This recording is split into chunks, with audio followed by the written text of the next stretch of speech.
오늘 설교 제목은요, 어리신이입니다. 한번 따라 하시겠습니다. 어리신이. 어리신이. 오늘은요, 부활주일로 첫 번째 주일이고요. 또 5월 첫 주일이니까 성찬 주일로 되고요. 또 오늘은 특별히 5월 가정의 달 첫 번째 주일이기 때문에 어린이 주일입니다. 금주 목요일은 5월 5일입니다. 89번째 맞는 어린이날입니다. 우리나라의 맨 처음 어린이날을 정한 분은 방정환 선생님이십니다. 1922년입니다. 89년 전입니다. 89년 전에 어린이날이 정해진 나라가 세계 몇 나라가 될까? 그걸로 보면요, 정말 하나님은 우리 대한민국을 복주 나라가 되는 줄 믿습니다. 이 처음에는요, 어린이날이 5월 첫날 5월 1일이었습니다. 근데 그 후 8.15 광복 후에 5월 1일이 노동절이기 때문에 겹치니까 그래서 어린이날을 5월 5일로 바꿨습니다. 어린이란 어르신이란 뜻인 것입니다. 그 말이 뭐냐? 어린이도 한 인격체로서 존귀한 자, 존경받아야 할 자, 인정받아야 할 자임을 뜻하고 있는 것입니다. 하나님 아버지는요, 어린이를 존귀하게 보셨습니다. 볼까요? 시편 127편 3절에 보니까 자식은 여호와의 주신 기업이요 태의 열매는 그의 상급이로다 그랬습니다. 우리가 세상에서 출세하는 것만, 명예나 권세나 건강이나 재물이나 얻는 것만 상급이 아니라 태열매가 그 자식이, 그 자녀가 그 인생의 열매라는 것입니다. 그뿐 아니라 예수님도요, 어린이를 귀하게 대하셨습니다. 마태복음 18장 5절에 보니까 또 누구든지 내 이름으로 이런 어린아이 하나를 영접하면 곧 나를 영접함이니 그랬습니다. 어린아이 하나를 영접하는 것이 뭐냐? 예수님을 영접하는 것이라고 예수님 말씀하셨습니다. 참 우리가 감사하고 다양한 것은 우리 인천 순복음교회가 주장하는 7대 사명 중 세 번째가 뭡니까? 어린이, 청소년, 제자를 사랑하자인 것입니다. 너무너무 감사한 겁니다. 하나님의 은혜죠. 그죠? 7대 사명, 첫째가 뭐냐? 하나님을 아버지로 섬기자. 두 번째가 뭡니까? 부모, 어른, 스승 공경하자. 세 번째가 뭡니까? 어린이, 청소년, 제자를 사랑하자. 7가지 꼭 지켜야 할 사명 중에 세 번째가 어린이와 청소년과 제자를 사랑하자로 정하고 우리가 실천하고 있는 것입니다. 어린이를 정말로 어리신이로 대해야 된다는 것입니다. 연세가 많으신 분은 어르신이고요. 어린이는 어리신이입니다. 어리신이를 사랑해야 된다는 한 인격체인 것입니다. 그래서 어린이, 청소년, 제자 사랑이 하나님의 뜻이라는 것입니다. 어르신이를 사랑하는가 한번 생각해 봐야 할 것인 것입니다. 말은 사랑한다고 하지만 방법을 모르는 사람들도 많이 있습니다. 지금 어린이가 많이 있어요. 그런데 어린이가 자꾸 줄어들고 있어요. 어린이들이요, 힘들어합니다. 또 어린이들이요, 외롭다고 말합니다. 또 어린이들이요, 머리는 똑똑한데 마음은 텅 비어 있습니다. 허전하다고 말합니다. 누군가를 사랑한다는 것은 어떻게 사랑한지를 아는 것입니다. 어르신이를 사랑한다면 정말 바른 방법으로 사랑해야 될 것입니다. 많은 부모가 있습니다. 또 많은 할아버지, 할머니 계십니다. 많은 가정이 있습니다. 사회가 있습니다. 국가가 있습니다. 그런데 정작 정말 어린이를 사랑한다고 말하지만 그들이 필요만큼, 그 원하는 만큼 사랑하고 있냐 그 말인 것입니다. 더 중요한 것은 뭐냐? 성경의 가르침대로 사랑하고 있냐 그 말인 것입니다. 이 시간 어르신이를 사랑한다 어떻게 해야 하는 것인지 다시 한번 성경 중심으로 알아보자는 것입니다. 그래서 어르신 이들에게 해맑은 미소를 찾아주자. 그래서 맑고 밝고 환한 세상을 살게 만들어주자. 오늘 9시 예배를 끝났더니 서한샘 박사가 제 방에 오셨어요. 목사님, 오늘 설교는 저희 부부에게 하신 설교 같아요. 그러더라고요. 왜요? 그랬더니 딸이 시집을 갔는데 딸 이름이 서정원이에요. 저를 아주 좋아했고 저를 존경했던 딸이기 때문에 제 이름을 알아요. 근데 시집을 가서 한 10년 있었는데 음악을 하는 사람이에요. 피아노 연주 박사예요. 근데 아기를 못 낳았어요. 근데 이제 임신해서 앞으로 한 3개월 후면은 출산을 한대. 근데 벌써 어떻게 알아가지고 남자아이래. 이름을 전했대. 요한이래, 요한. 그러니까 서요한은 아니고 그 서박사님의 딸이 아들을 낳는 거니까 그 사위성을 따라야 되겠죠. 근데 어떻게 손자를 기를까? 그랬더니 그 딸이 이제 우리 인천교회 출석하시면서 신앙생활 잘하셨는데 어쩔 수 없이 서울 이사 가게 됐다는 거예요. 왜요? 그랬더니 딸네 집 옆으로 이사를 가야 된다는데. 그러니까 딸이 엄마에게 부탁을 해서 이제 아들을 낳게 되는데 길러달라고 키워달라고 그래서 어쩔 수 없이 엄마가 가게 됐다는 거예요. 근데 어떻게 키울까? 그런데 오늘 목사님 설교를 들어서 해답을 얻었습니다. 우리 보고 이제 손자 어떻게 키울 것을 가르쳐 주신 것 같습니다. 그러더라고요. 그런 말을 했습니다. 우리가 정말로 뭐 박사님이나 저나 아들, 딸 낳을 때는 그냥 낳았지, 그냥 길렀지, 뭐 방법을 알고 기른 건 아니지 않습니까? 이제 정말로 손자, 손녀들에게라도 잘 길러야 된다 생각하는데 그랬더니 그분도 맞다고 그러더라고요. 자, 다시 봅니다. 이 시간 어르신이를 사랑한다. 어떻게 해야 하는지 알아봄으로 말미암아 앞으로 우리나라에 태어날 모든 어르신이들, 여러분 가정의 어르신이들을 해맑은 미소로 정말로 맑고 밝고 환하게 희망과 꿈을 갖고 살아갈 수 있도록 키우는 우리 모두가 됩시다. 첫째로 지혜가 자라도록. 한번 따라 하시겠습니다. 지혜가 자라도록. 그 말이 뭡니까? 한마디로 말하면요, 신앙교육을 잘 해야 된다는 것입니다. 예수님도 어르신 시절이 계셨습니다. 누가복음 2장은요, 예수님 어린 시절을 잘 말해주고 있습니다. 예수님이 어린 시절 때 네 가지 특징을 가지고 계셨습니다. 그 첫째가 뭐냐? 지혜가 있었습니다. 예수님은 이 땅에 우리의 구세주로 오셨지만 그러나 참 인간으로 오셨습니다. 동정저 마리아에게 잉태하시고 그 다음에 태어나셨습니다. 그래서 어린이로 성장을 하셨습니다. 그런데 어린이로 성장하시는 예수님의 특징 중에 하나가 뭐냐? 지혜입니다. 그래서 누가복음 2장 52절 상반절에 보니까 예수는 그 지혜와 그 키가 자라가며 그랬습니다. 그러므로 예수님은요, 태어나서 성장하시면서 어떻게 됐다고 말합니까? 지혜가 자랐다 그랬습니다. 또 어르신이신 예수는요, 지혜로우셨습니다. 그래서 누가복음 2장 40절 상반절에 보니까 아이가 자라며 강하여지고 지혜가 충족하며 그랬습니다.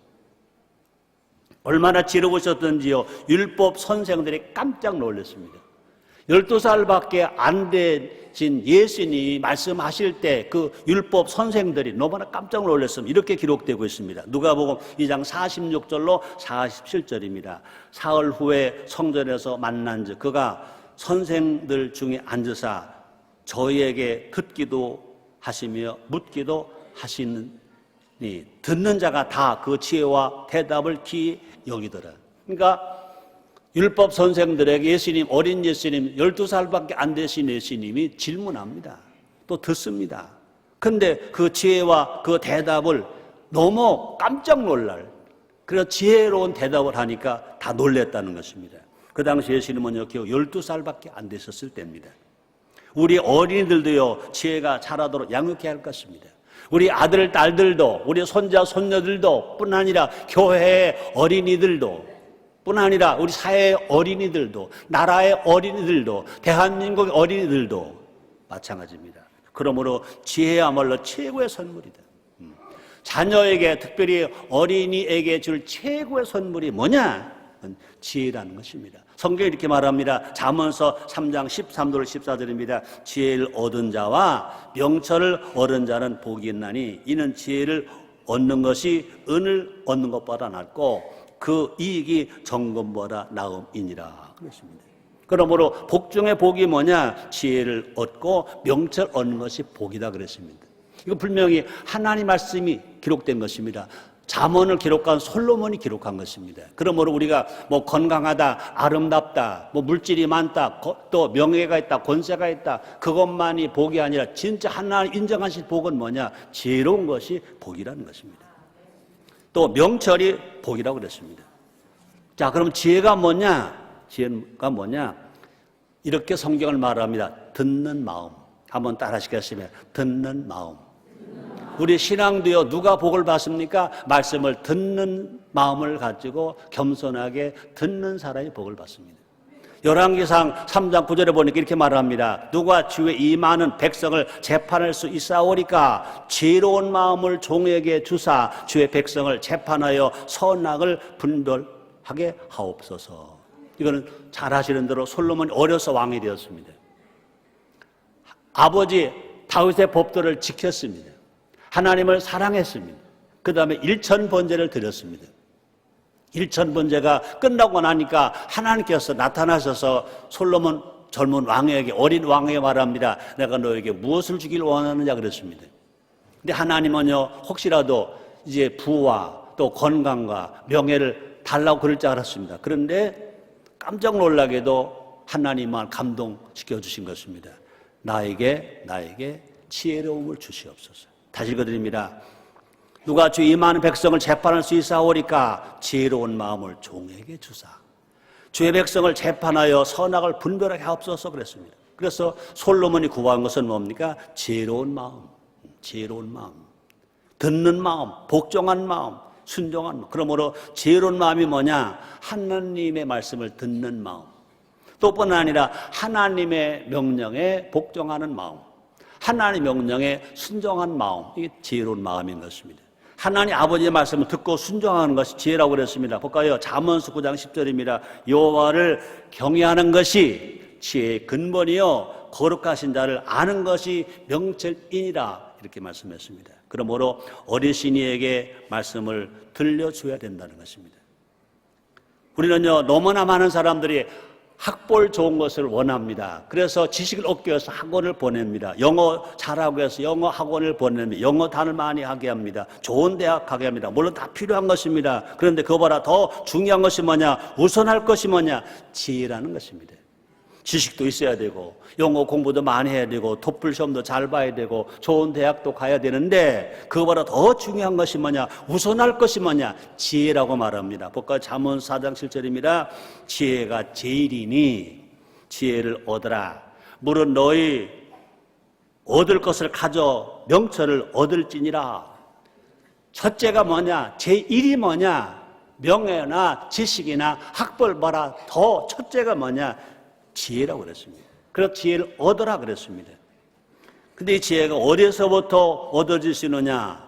유대인들은요, 성경은요, 우리 조상들도 마찬가지였습니다. 밥상머리에서 육신의 양식을 위해서 밥만 먹는 것이 아니라 분명히 지혜를 얻는 교육이 밥상머리에서 있었다는 것입니다. 그래서 하버드 대학의 연구진에 따르면요, 밥상머리에서 아이들은 가장 많은 어휘를 배운다고 발표하고 있습니다. 아이들이 어디에서 제일 아름다운 지혜로운 말을 배우느냐? 밥상에서. 왜? 옛날에 밥상은요, 할아버지 할머니 계셨습니다. 옛날에 밥상은요, 아버지 어머니가 있었습니다. 아들 딸들이 다 있었습니다. 같은 날 같은 시간에 같이 밥을 먹었습니다. 근데 요 근래 와가지고요, 왜 출근하는 시간 다 달라, 학교 가는 시간 다 달라, 집 나가는 시간 다 달라. 조금만 양보하면요, 서로 조금만 양보하면 같이 밥을 먹고 학교도 가고 출근도 하고 나갈 것인데 모두가 자기 중심으로 하니까 안 된다는 것입니다. 그래서 결과적으로 어린 아이들이 배우는 건 뭐냐? 어린이가 어디서 많은 말을 배우느냐? 친구들을 통해서 배웁니다. 인터넷을 통해서 배웁니다. 그러니까 정말로 품위 있는 말이 없는 거예요. 지혜로운 말이 없는 거예요. 말도 아닌 말을 막 하고 다니는 거예요. 우리는요, 분명히 어린이에게, 어르신 이들에게 우리는요, 성경적 단어를 알려줘야 됩니다. 성경적 언어를 말해줘야 됩니다. 믿음, 소망, 사랑, 은혜, 기쁨, 격려, 권면, 사랑, 용서, 나눔, 희생, 이런 말들을 계속 심어줘야 할 것입니다. 그럴 때 그런 말을 듣고 자란 어린이들은요, 정말로 생각이 하나님적이고 생각이 신앙적이고 항상 삶의 은혜로 살아가게 될 줄 믿습니다. 그러므로 세상에 감당치 못할 지혜로운 자가 분명히 이 세상을 영향력 끼치며 살아갈 수 있으며 리더로 살아갈 수가 있을 것입니다. 그러므로 우리의 자녀들, 우리 교회의 어린이들, 가정의 어린이들, 사회의 어린이들, 대한민국의 어린이들을 지혜가 자라도록 해 줍시다. 두 번째입니다. 키가 자라도록 건강해야 할 것입니다. 그렇습니다. 예수님 어린 시절을 한마디로 정의하면요, 예수님의 어린 시절은요, 균형 잡혔다. 영성도 있고 사회성도 있었다. 또 예수님은요, 지혜도 있었고 뭐도 있었다? 건강도 있었다. 지혜는 있는데 건강이 없다. 건강 있는 지혜가 없다. 안 된다는 것입니다. 예수님은요, 균형 있게 성장하셨습니다. 예수님은 지혜가 자라셨다고 그랬습니다. 그래서 영적, 정신적으로 성장하셨다는 것입니다. 동시에 예수님은요, 키도 자라셨다고 그랬습니다. 신체적으로 건강하셨다는 것입니다. 누가복음 2장 52절 상반절에 보니까 예수는 그 지혜와 그 키가 자라가며, 예수님은 지혜가 자란 것만이 아니라 키가 자랐다 그랬습니다. 키가 자랐다는 것은요, 몸이 튼튼하셨다 그런 뜻인 것입니다. 누가복음 2장 40절 상반절에 보니까 아기가 자라며 강하여지고, 예수님이 자랄 때 그냥 키만 자라는 것이 아니라 어떻게 했다? 강하여졌다고 그랬습니다. 그래서 예수님은요, 체격도 좋고 체력도 좋으셨습니다. 체격과 체력은 달라요. 그 결과 3년 반 공생애 동안에 예수님은요, 하나님 주신 사명을 넉넉히 감당하셨습니다. 3년 반 동안 잠도 못 주무시면서 식사도 못 하시면서 얼마나 고생하셨습니까? 그럼에도 불구하고 절대 어디 가서나 힘드셔서 사역을 못 하시 하루도 없어요. 왜? 벌써 어려서부터 지혜가 자랐고 키가 자랐고 강하게 되었기 때문에 그렇다는 것입니다. 공생의 기간 동안 있으면요, 식사할 시간조차 없으셨잖아요. 그래서 마가복음 3장 20절입니다. 집에 들어가시니 무리가 다시 모임으로 식사할 겨를도 없는지라. 너무 하실 일이 많은 사람 치료해주고 고쳐주고 복음을 전하고 제자를 교육하고 나니까 집에가 식사하실 때 너무 많은 사람은 식사하실 겨를도 없었다 그랬습니다. 뿐 아니라 그래서 낮에는요, 사람들을 고치셨습니다. 또 복음을 가르쳐 주셨습니다. 밤과 새벽에는 예수님은 또 기도하셨습니다. 어린 시절 강한 체력을 길러 놓았기 때문에 우리 예수님은요, 지치지 아니하시고 3년 반 동안 그 공생의 사역을 잘 감당하실 수 있었습니다.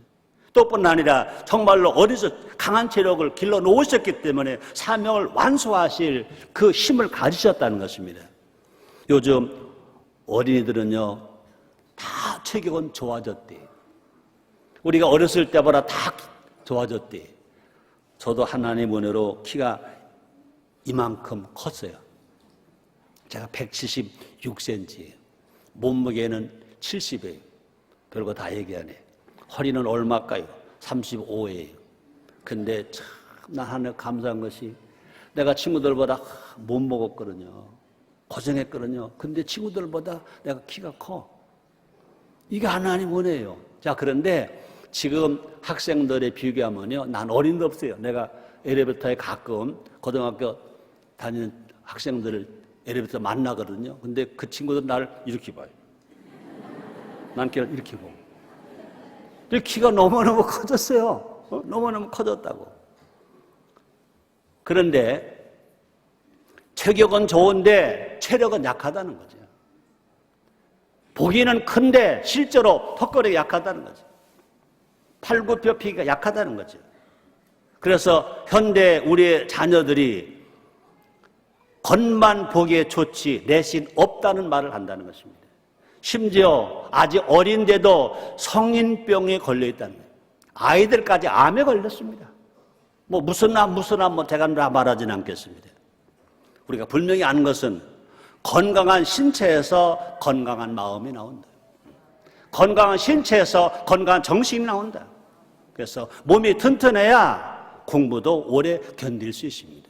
특별히 미국에 대학을 갔다, 미국은요, 대학 가기 쉬워요. 졸업하기 힘들어요. 미국의 대학생들과 겨루려면요, 체력이 없어요. 체력이 약해서 다 떨어지는 겁니다. 그런데 며칠씩 밤 새운 건요, 이건 여반사인 것입니다.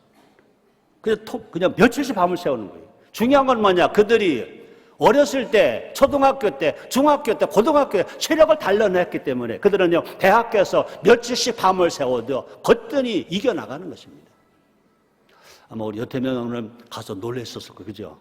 미국 사람 얼마나 건강하고 체력이 있는지. 그죠? 그러므로 우리는요, 부모님들이 지금 자녀를 잘 기를 때, 또 정말 손자, 손녀를 잘 기를 때, 뭐를 우리가 꼭 명심해야 되느냐? 앞에서는요, 지혜가 자라도록 했지만, 또 두 번째는 뭐냐? 키가 자라도록, 건강하도록 해야 할 책임이 부모님들에게 있다는 것입니다. 다시 말합니다. 몸이 튼튼해야 공부도 잘할 수 있고, 끝까지 견딜 수 있고, 또 뿐 아니라 몸이 튼튼해야 꿈과 희망을 마음껏 펼칠 수 있어요. 아무리 생각에 꿈이 있어요, 비전이 있어요. 근데 몸이 말을 안 듣는다. 그것도 나이가 많이 먹어서 말이 안 듣는 이해가 되지만, 젊은 청년들이, 젊은 학생들이 꿈도 있고 비전이, 몸이 말을 안 듣는다. 그건 안 된다는 것입니다. 그건 부모님 책임인 것입니다. 부모와 어른들이 좀 멀리 볼 필요가 있다는 것입니다. 성적 몇 점 때문에 자녀를 책상에만 가둬두지 말아라. 당장 입맛에만 음식만 먹이려고 하지도 말아라. 영어 공부 시간만큼 중요한 것이 뭐냐? 체력 단련 시간인 것을 알아라. 어린 시절에는요, 평생을 지탱할 체력을 길러줘야 됩니다. 그렇죠? 그 체력은 어려서 길러지는 거지 나이 먹으면 못하는 것입니다. 여러분, 우리가 사랑하는 히딩크 감독, 그죠? 히딩크 감독이요, 한국 선수들에게 주문한 것이 뭡니까? 체력이었잖아요. 기술이 아니다, 체력이다. 체력 단련을 시켰습니다. 그 결과 어떻게 했습니까? 2002년 한일 월드컵에서 한국의 축구 선수들이 4강에 들어갈 수 있었지 않습니까? 우리 모두 어린이들에게 강한 체력을 선물해 줘야 될 것입니다. 강한 체력, 강한 체력. 그래서 우리의 자녀들이 멋진 체력과 강한 체력으로 세상을 주도하게 만들자. 이것이 우리가 해야 할 일인 줄 믿습니다. 세 번째입니다. 하나님께 더 사랑받도록 하자. 하나님께 더 사랑받도록 하자. 그렇습니다. 우리는요, 성경을 잘 읽어야 합니다. 단어 하나라도 주의 깊게 살펴야 합니다. 오늘 본문의 표현이 참 재미있습니다. 누가복음 2장 52절입니다. 예수는 그 지혜와 그 키가 자라가며 하나님과 사람에게도 사랑스러워 가시더라. 누가복음 2장 52절. 이 말씀이 예수님을 다 몽땅 표현하고 있습니다. 이 말씀이 우리들의 가정에서 우리들의 어린이들이 이렇게 살아갈 수 있게 만들어준다면 최고의 사람이 되는 것입니다. 한번 따라 하시겠습니다. 예수는 그 지혜와 그 키가 자라가며 하나님과 사람에게 더 사랑스러워 가시더라. 따라하세요. 우리 아들, 우리 딸, 우리 손자, 우리 손녀가 그 지혜와 그 키가 자라가며 하나님과 사람에게 더 사랑받더라. 아멘. 그러게 되기를 주의 이름으로 축원합니다. 자, 보세요. 더 사랑스러워 가시더라 하는 표현에 주목해야 할 것입니다. 예수님 때 몇 살이었습니까? 12살이었습니다. 초등학교 5학년, 6학년밖에 안 됐습니다. 그 나이 때 남자아이들은 그렇게 썩 사랑스럽지 않을 것입니다. 심한 개구장이거나 아마 서서히 사춘기로 접어들 때이기 때문에 아마 삐지는 일도 말고 아마 새침 떼는 것도 많을 것입니다. 자, 그런데 더 사랑스럽기보다는요, 더 말썽제가 될 수가 있는 그때 예수님 어떻게 하셨습니까? 더 사랑스러워 가시더라 그랬습니다. 정말로 교회에서도요, 예배보다는요, 장난치기 바쁜 그때가 그런 나이 아닙니까? 그런 놀랍게 예수님은요, 그 나이에, 12살 나이에 자랄수록 더 사랑스러워 가시더라. 사람은요, 태어날 때 제일 환영을 받습니다.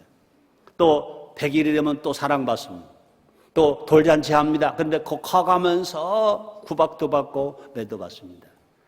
그런데 예수님은요, 태어날 때보다 계속 커가면서 계속 사랑스러워 가시더라 그랬습니다. 그래서 놀랍게 예수님은 더 사랑스러워졌다고 그랬습니다. 하나님 아버지께 더 사랑하는 존재가 되어 갔다는 것입니다. 자랄수록 더 사랑받으려면 어떻게 해야 할까?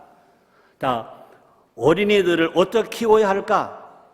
우리는 생각해 봐야 할 것입니다. 실력은 높게, 자세는 낮게, 사는 삶은 최선을 다하고 결과에는 겸허히 받아들이는 겸손이 있어야 될 것입니다. 열심으로 살아가게 할 뿐만 아니라 겸손하게 살아가자. 그렇습니다. 예수님은요, 열심으로 살으셨습니다. 근데 예수님은 또 겸손하셨습니다. 어르신이들이 탄탄한 실력을 갖추도록 도와줘야 할 것입니다. 동시에 하나님 앞에서 한없이 겸손하도록 가르쳐 줘야 될 것입니다. 공부만 하라, 1등만 하라, 그것이 아니라 겸손하라, 겸손하라 가르쳐야 할 것입니다. 안타깝게도 많은 부모가 실력만 높이려고 합니다. 공부만 잘하면 다른 것은 다 덮어두려고 합니다. 공부만 잘해라. 부모 말 잘 안 들어도 좋다. 공부만 잘해라. 친구랑 사이 좋게 안 살아도 좋다. 공부만 잘해라. 그건 전혀 아니라는 것입니다. 공부를 좀 못하더라도 오히려 겸손한 사람, 더 정말 친화적인 사람, 친구들과 하모니를 할 수 있는 사람으로 기르는 것이 하나님 원하시는 것이고, 그런 사람으로 살아갈 때 하나님께 사랑받는 사람이 된다는 것입니다.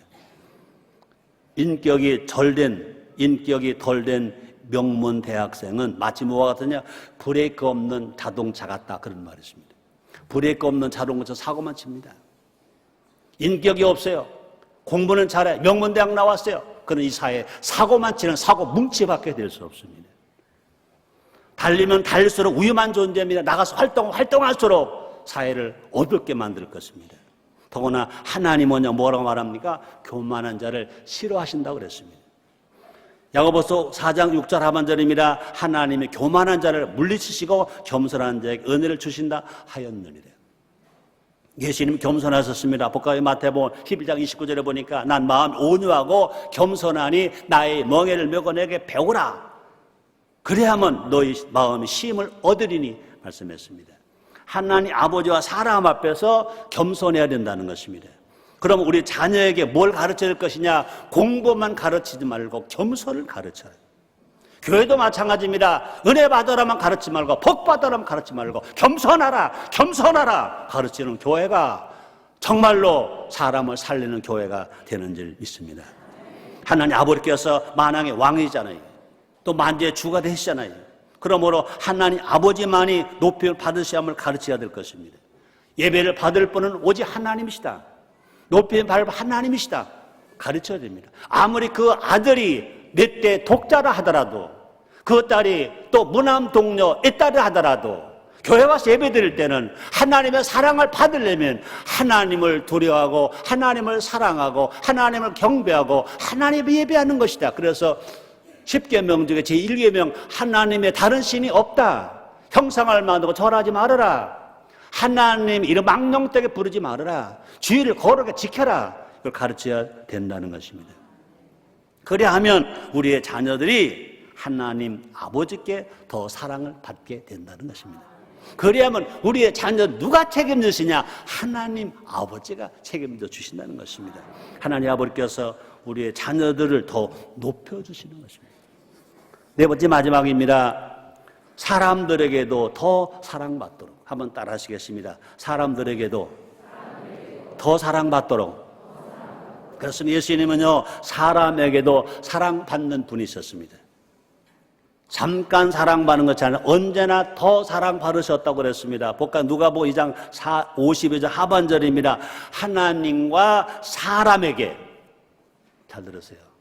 우리 예수님은요, 하나님에게만 사랑받으신 것이 아니라 하나님과 사람에게 더 사랑스러워 가시더라. 12살 되신 예수님은 하나님과 사람에게 더 사랑스러워 가시더라. 부모님뿐만 아니라 이웃들에게도 사랑받으셨습니다. 성전에서 만난 시므온이 아기 예수를 사랑하셨습니다. 볼까요? 누가복음 2장 28절에 보니까 시므온이 아기를 안고, 누굽니까? 예수님을 안고 하나님을 찬양했다고 그랬습니다. 또 경건한 과부 안나도 아기 예수를 사랑하셨습니다. 누가복음 2장 38절입니다. 마침 이때 나와서 하나님께 감사하고 예루살렘 구속될 바를 모르는 사람에게 이 아기에 대하여 말하니라. 또 허다한 무리가 예수님을 사랑했다고 그랬습니다. 마태복음 4장 25절 이렇게 말씀합니다. 갈릴리와 데가볼리와 예루살렘과 유대와 요단 건너편에서 허다한 무리가 쫓으니라. 예수님은요, 많은 사람들이 사랑해서 예수님 가시는 데마다 사람이 막 몰려오는 겁니다. 사람들로부터 막 사랑을 받는 것입니다. 예수님은요, 사람을 사랑한 것만이 아니라 사람들이 예수님을 사랑을 하셨습니다. 우리의 자녀도 사람에게 더 사랑받는 존재로 키워갑시다. 그래서 어르신이는요, 사랑 먹고 삽니다. 어르신이에게 필요한 것은 좋은 환경만이 아니라 부모가 주는 사랑, 어른들이 주는 사랑인 것입니다. 안타깝게도 많은 부모가 착각합니다. 과잉 보호는 사랑이 아니다. 과잉 보호 사랑이 아니다. 물론 무관심 사랑이 아닙니다. 물질만 주는 것도 사랑이 아니다. 내버려두고 방임하는 건 더더욱 사랑이 아닙니다. 무엇이 사랑일까? 부모의 입술만이 아니라 부모의 손끝이 사랑이다. 부모의 체온을 느끼게 해주자. 또 부모님의 심장소리를 듣게 해주자. 부모와 대화의 기쁨을 누리게 해주자. 이게 사랑입니다. 우리는 생각해 봅니다. 하루에 몇 번이나 자녀와 대화를 합니까? 힘껏 아이를 안아준 적이 언제입니까? 예수님처럼 아이의 이름을 불러주는 겁니다. 볼까요? 누가복음 18장 16절 상반절에 보니까 예수께서 그 어린 아이들을 불러 가까이 하시고, 그래서 어린이들을 불러줘, 이름을 불러줘야 돼. 오게 해줘야 돼. 가까이 해야 돼. 안아줘야 돼. 그래서 우리도요, 예수님처럼 아이를 안아줘야 될 것입니다. 그래서 마가복음 10장 16절에 뭐라 말씀하십니까? 그 어린 아이들을 안고, 어린 아이들을 안고 아침마다 어린이에게 뽀뽀해주고, 더 성장해서 이제 중학교쯤 갔다면 엄마 아빠가 핸드폰 문자도 교환해주고. 아멘. 사랑을 받아본 사람이 사랑할 줄 압니다. 그렇죠? 어렸을 때 사랑을 많이 받은 자녀는요, 절대로 나쁜 사람 될 수가 없어요. 어려서 엄마 아빠 할아버지 할머니 이 사회에서 사랑을 많이 받은 어린이들은요, 커서도요, 이 세상을 사랑하며 살아갑니다. 사랑 바른 사람은 사랑할 줄 안다는 것입니다. 그래서 사랑할 줄 아는 사람이 더 사랑을 받게 됩니다. 우리 어르신이를 사랑받고 사랑할 줄 아는 사람으로 양육합시다. 교육합시다. 결론입니다. 오늘 설교가 뭐죠? 어르신이입니다. 예수님도 어르신이었던 적이 있었습니다. 그때 예수님은요, 신체적으로, 정신적으로, 영적으로 균형 있게 성장을 하셨습니다. 예수님을 기준 삼아 우리의 자녀들을 양육해야 할 것입니다. 그래서 지혜가 자라게 하고, 키가 자라고, 건강하게 하고, 하나님의 사랑을 더 많이 받게 하고, 사람들로부터 사랑을 더 많이 받게 할 것입니다. 그래서 정말로 어르신이들이 행복해할 수 있습니다. 어르신이들이 행복한 나라가, 정말로 그 나라가 희망의 나라가 될 것입니다. 어린이가 슬프면요, 그 나라 절대로 희망이 없습니다. 아무리 정치가가 정치를 바꾸려 하더라도 중요한 것이 뭐냐? 어린이들을 기쁘게 해주자. 어린이들에게 희망을 주자. 어린이들에게 맑고 밝게 만들어주자. 그럴 때 분명히 그 나라에 희망이 있습니다. 대한민국에 희망이 있습니다. 여러분의 가정도 희망이 있고, 우리 인천 순복음교회도 희망이 있습니다. 우리 모두가 행복하게 살아갈 수 있습니다. 그런 은혜가 여러분 모두에게 있기를 주의 이름으로 축원합니다. 기도하겠습니다. 하나님 감사합니다. 2011년도 89번째 많은 어린이날을 앞두고 진실로 어르신 이에 대하여 말씀을 전하게 하시니 감사합니다. 듣게 하시니 감사합니다.